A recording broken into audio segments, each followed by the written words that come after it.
I know we've had a couple of shows lately around the whole topic of what is CRM in 2026. And now when you're looking at what's going on with all of the kind of, I don't want to say hype, but the agentic focus that everybody is on. And what I think in our buddy Michael Wu even talked about, a lot of folks are really hoping this is the era that we actually get to outcomes as opposed to focusing on the Yeah. individual applications and being able to use agents not just from like one company, but the kind of, I don't want to say Lord of the Rings or Lord of the Agents where you have one agent to rule them all or something like Yeah. that.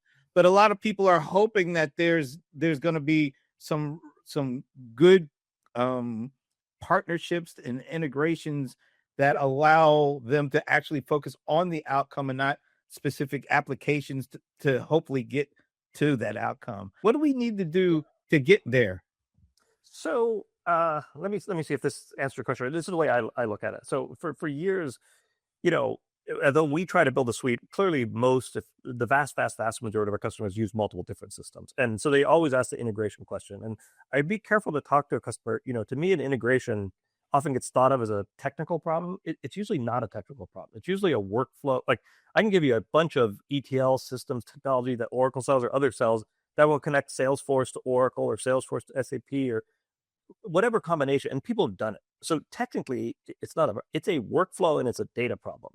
And I think what's different this time, and as the name would imply, agentic apps, like it is an agentic application with some form of workflow, or that name will get renamed, and some form of a not an agent that rules them all, but sort of the agent that's governing these workflows. So I think from the start of the problem, what the technology has lent itself is to a better part the solution. Whereas in the past, the focus of the problem has been on ETL tools or integration technology. It's been on data formatting back and forth, but it didn't talk about the workflows or the data part. That's part one. The second part I would say is if you look at what's a lot of people are getting success at AI today, it's things like natural language into query. So now you can just talk to your system or give it, you don't need to run a report, you need to run a query.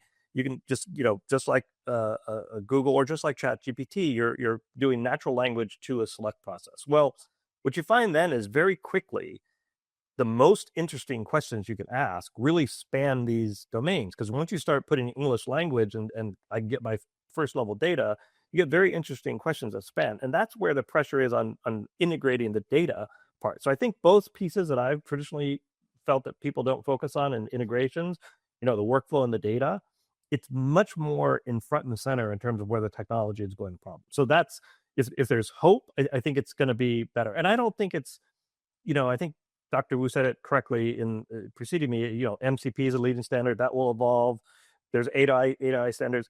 I don't ever think it's been about companies not wanting to share or agree on technical standards. I just think that it's been lacking in terms of the comprehensiveness of that particular problem.